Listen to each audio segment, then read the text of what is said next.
کی ایک دن خواب میں حضور کریم صلی اللہ علیہ وسلم کی زیارت ہوئی. آپ نے فرمایا ما جفانی یا بلال، اور بلال یہ کیا غضب کر رہے ہو، مدینے سے دور چلے گئے، ملنے بھی نہیں آتے. اندازہ لگا اس کا درجہ کتنا بلند ہوگا، اس کے دل میں نبی کا عشق کتنا ہوگا، اس کے دل میں نبی کی محبت کتنی ہوگی، جس کو کالی کملی والے فرمائے تو مجھے ملنے کیوں نہیں آتا. ما جفانی یا بلال، او بلال یہ کیا ظلم کر بیٹھے، اتنے دور چلے گئے، ملنے بھی کیوں نہیں آتے. السلام علیکم دوستو، آج میں آپ کے سامنے پھر سے حضرت مولانا قاری حنیف ملتانی رحمۃ اللہ علیہ کے ایک بہت ہی پیارے سے بیان کو لے کر حاضر ہوا ہوں. اس بیان نے لاکھوں لوگوں کی زندگی بدل دی. یہ بیان ایمان کو تازہ کر دینے والا اور زندگی بدل دینے والا بیان ہے. آئیے اس بیان کو انتہائی غور سے سنتے ہیں. آپ بھی سنیے، آپ کے ساتھ میں بھی سنتا ہوں انشاءاللہ. بلال اسی وقت اٹھا، سواری لی، تیز رفتار سواری پہ سوار ہو کر مدینے پاک پہنچا.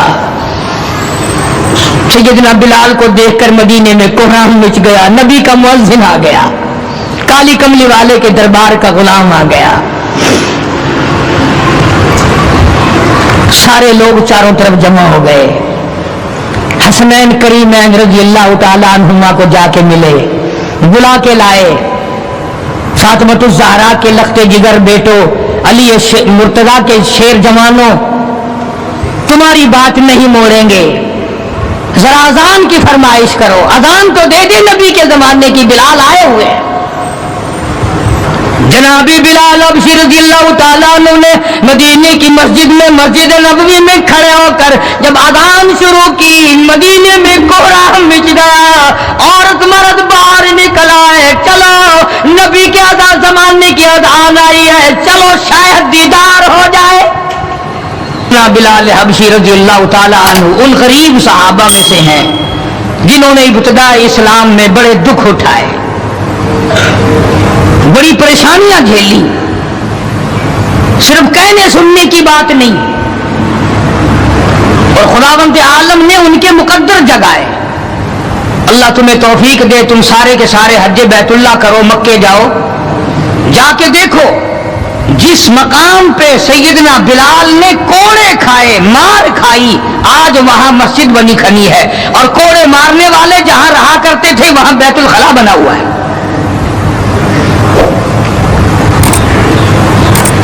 سرکار مدینہ صلی اللہ علیہ وسلم نے فیصلہ کر دیا، جو میرا ہے وہ میرے صحابہ سے پیار کرے گا،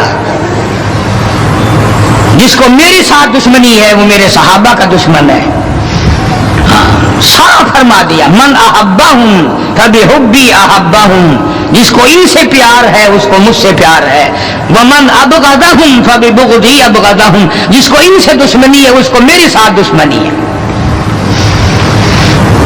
جب تم ہو شادیوں میں جا رہے ہو، اجی یہ اور معاملہ ہے، الیکشنوں میں سر پہ اٹھائے پھر رہے ہو، اجی یہ سیاسی معاملہ ہے.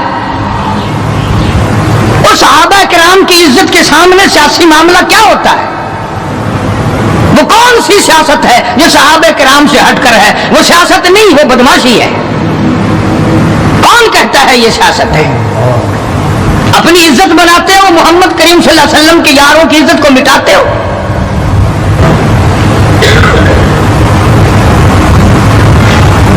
قربان جاؤں ان حضرات پہ، تم تو اب بھی نہیں سمجھ سکے ہوگے میں کن کی بات کر رہا ہوں. او حاجیوں، نمازیوں، تمہیں ساری زندگی میں آج تک خواب میں بھی مدنی کریم صلی اللہ علیہ وسلم کی زیارت نہیں ہوئی. بلال وہ تھا جس نے اپنی زندگی میں لاکھوں کروڑوں مرتبہ حضور کا دیدار کیا ہے. سرکار دو عالم صلی اللہ علیہ وسلم کے گھر کا ساز و سامان لاتا ہے، اور یہ مرتبہ یوں ہی نہیں ملا، ہاں مفت میں نہیں مل گیا. بڑی مصیبتیں اٹھائی ہیں، بڑی تکلیف جھیلی ہیں. امیہ ابن خلف مکے کا بہت بڑا بدماش قسم کا کافر غلام ہے. امیہ ابن خلف بہت بڑا سردار ہے مکے کا. حضرت بلال رضی اللہ تعالی عنہ اس کے غلام ہیں، زر خرید ہیں. امام الانبیاء محبوب کبریا حضرت محمد مصطفیٰ صلی اللہ تعالی علیہ وسلم کا دیوانہ پروانہ، جان نثار، جان پہ کھیلنے والا بلال، سرکار کے چہرے انور کا دیدار کیا تو کلمہ پڑھ بیٹھا۔ امیہ ابن خلف کو پتا چلا، بلال کو مارنا شروع کیا، سارا دن مارتا ہے، لوہے کی زرہ پہنا کر دھوپ میں سارا دن لٹائے رکھتا ہے، گرم ہو جاتی ہے، بدن جل جاتا ہے، سارا دن نمبر وار پٹائی کرتی ہے۔ شام کے وقت سیدنا بلال رضی اللہ تعالیٰ عنہ کے پیروں میں رسے ڈال کر مکے کے لڑکے گلیوں میں گھسیٹے پھرتے ہیں۔ جس گلی سے گزارا جاتا ہے عورتیں پوچھتی ہیں کیا بات ہے، نوجوان پوچھتے ہیں کیوں مارتے ہو، مارنے والے جواب ایک دیتے ہیں، غلام امیہ ابن خلف کا ہے، کلمہ کالی کملی والے کا کیوں پڑھتا ہے؟ چمڑا اڑ گیا، ہڈیاں سالم نہ رہی، روزانہ گھسیٹا جاتا ہے، روزانہ مارا جاتا ہے، روز مار کے امیہ ابن خلف تھک گیا۔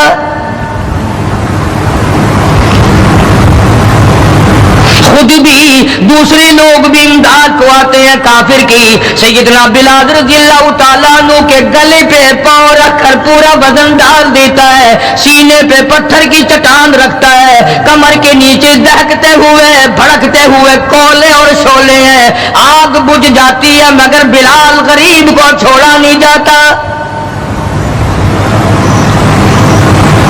آج کوئی مار کھائے گا عورتوں کے پیچھے، کوئی زمین کے پیچھے، کوئی دولت کے پیچھے، کوئی مکان کی وجہ سے، کوئی دکان کی وجہ سے، کوئی کرسی کی وجہ سے، کوئی شہنشاہیت کی وجہ سے، کوئی وزارت کی وجہ سے، کوئی سفارت کی وجہ سے بلال مار کھاتا ہے۔ قرآن کہتا ہے وَأُوذُوا فِي سَبِيلِي وَقَاتَلُوا وَقُتِلُوا لَأُكَفِّرَنَّ عَنْهُمْ، خدا کہتا ہے یہ وہ لوگ ہیں جنہوں نے مار کھائی میری راہ میں،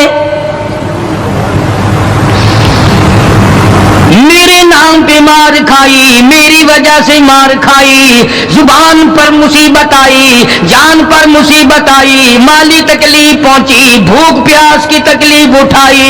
خدا فرماتے ہیں میرا بندہ تکلیف اٹھاتا ہے، میں سامنے کھڑا ہو کر دیکھتا ہوں وَأُوذُوا فِي سَبِيلِي، اور میرے بندے میں تجھے دیکھ رہا ہوں، میرے نام پہ تجھے مار پڑ رہی ہے۔ جناب بلال حبشی رضی اللہ تعالیٰ عنہ کی ذات اقدس ہے، مار کے تھک گئے، اکتا گئے، سزا دے کر تھک گئے، مگر بلال اپنے ایمان میں، اپنے یقین میں، اپنی توحید میں، ختم المرسلین صلی اللہ علیہ وسلم کی رسالت میں کسی قسم کی ملاوٹ کرنے کو تیار نہیں۔ تمہیں تو آج اگر تھوڑا سا کوئی کہہ دے کہ اس سال کاروبار میں تجھے منافع اسی لیے تو نہیں ہوا کہ تو نے فلانے بابے کو نہیں مانا، فلانے بابے کی پوجا نہیں کی، فوراً کروٹ بدل جاتا ہے، چلو بھائی اب کے بابے کو ہی مانیں گے۔ یہ وہ بلال ہے جو کسی بابے کو نہیں مانتا، کسی قبر والے کو نہیں مانتا، جو کسی اونچے نیچے کو نہیں مانتا، کسی بڑ کا پجاری نہیں، پیپل کا پجاری نہیں، کسی کھو کا پجاری نہیں، کسی جنڈی گھنڈی کا پجاری نہیں، کسی درخت کا پجاری نہیں، چاند سورج ستاروں اور پانی کا پجاری نہیں، وہ صرف ایک اس کائنات کے مالک کا پجاری ہے جو خداوند عالم کی ذات ہے، مار بھی کھاتا ہے۔ قریب سے جناب ابو بکر صدیق رضی اللہ تعالیٰ عنہ گزرے، مار پڑ رہی ہے، اس قدر مارا، گلے پہ پاؤں رکھ کر دبایا۔ ابو بکر صدیق رضی اللہ تعالیٰ عنہ فرماتے ہیں میری آنکھ نے دیکھا بلال کی ایک بالشت زبان باہر لٹکی ہوئی تھی۔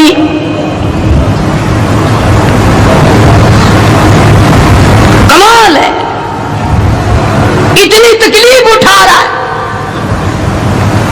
جب بھی ذرا سا پاؤں پر کو ہٹایا، سانس آیا، فوراً آواز لگاتا ہے اللہ احد معبود ایک ہے, میرا کار ساز ایک ہے, میرا پیدا کرنے والا ایک ہے, میری جان کا مالک ایک ہے. واللہ علی کل شیء قدیر, وہی ہر چیز پہ قادر ہے. میری جان پہ بھی اسی کی قدرت ہے, میری یقین پہ اسی کی قدرت ہے. اور مارنے والوں میں سچا عاشق ہوں, تم مارتے تھک جاؤ گے, میں مار کھاتا نہ تھکوں گا. اس لیے جس کی وجہ سے مار کھا رہا ہوں وہ حی قیوم ہے, میں اسی کا بندہ ہوں.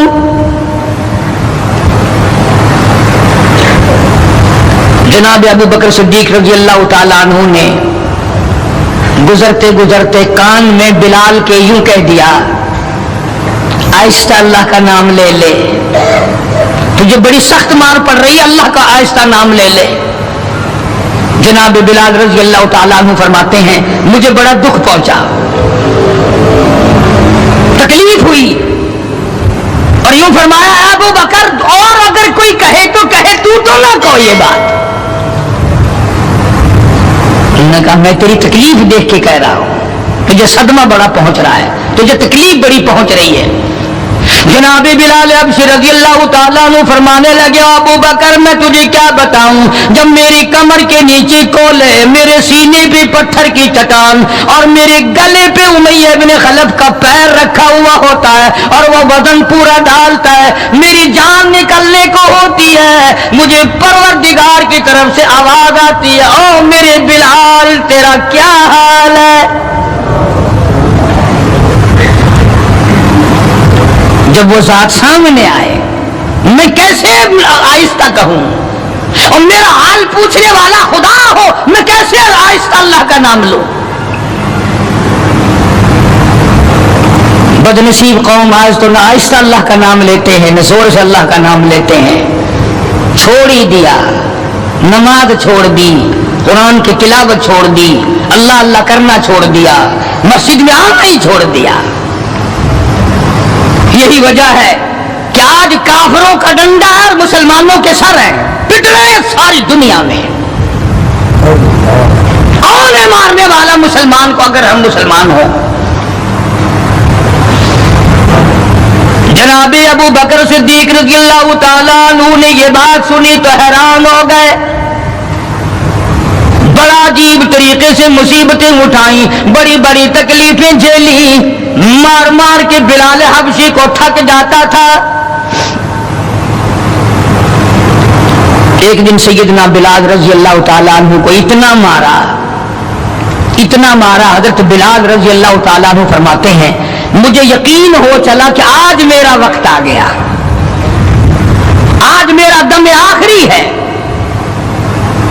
اندازہ لگاؤ کمر کے نیچے دہکتے ہوئے کولے اور شولے, سینے پہ پتھر کی چٹان ہے اور کوڑے مار رہے ہیں, اور گلے پہ پاؤں رکھ کر کے وزن ڈال رکھا ہے. تھوڑا سا سانس آیا, بلال نے اپنے پروردگار سے التجا کر دی, کہتا اے خدا خالق کون و مکان, اے خدا سر قلب سر جہاں, اور میرے مولا زبان نہیں ہل سکتی, کیسے تیرا نام ادا کروں. لب حرکت کرنے سے عاجز آ گئے, زبان باہر نکل گئی, میں کس طرح تیرا نام لوں, دل دل میں تجھے پکارتا ہوں. کہتا او میرے مولا مجھے مار کی پرواہ نہیں, مجھے تکلیف کی پرواہ نہیں, میرا حال یہ بنا ہوا ہے جو تیری مرضی ہو وہ کر میرا حال, عشق میں ثابت قدم ہوگا بلال. اور میرے مولا مجھے اوپر اپنے اتنا یقین آ گیا, اب مجھے اپنے اوپر بھروسہ اتنا ہو گیا, جو تکلیف آئے پرواہ نہیں, میں تیرا نام چھوڑنے کو تیار نہیں. چاروں طرف کافر بیٹھے ہیں, حضرت بلال رضی اللہ تعالیٰ عنہ کی رگ رگ میں کانٹے چبھو رہے ہیں, طرح طرح کی ایذائیں دے رہے ہیں. کہتا ہے ہر رگوں ریشوں میں کانٹے چبھ گئے, اور جس قدر ہو سکے اضائے دے مجھے، میں بے پرواہ ہوں اس بارے میں تکلیفوں سے تیرا نام چھوڑنے والا نہیں۔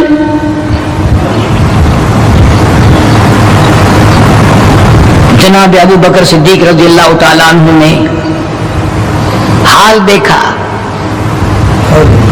آج کا دولت مند رات دن سوچتا ہے دوسرا کارخانہ کس طرح سے لگاؤں، کاہے کا لگاؤں، کہاں لگاؤں، دوسری فیکٹری کہاں لگاؤں، دوسرا کاروبار کس طرح پہ بڑھاؤں۔ یہ مکے کا دولت مند تاجر ہے جس کا نام ابو بکر صدیق ہے رضی اللہ تعالیٰ عنہ۔ یہ مکے کی گلیوں میں اس نیت سے چکر لگاتا ہے کوئی مصیبت زدہ مسلمان ہوگا تو دولت خرچ کر کے اس کو آزاد کراؤں گا۔ امیہ ابن خلف سے صدیق اکبر نے پوچھا رضی اللہ تعالیٰ عنہ کہ یار تم مار مار تھک گیا، اسے بیچ لے۔ غلام تھے نا حضرت بلال، اسے بیچ لے۔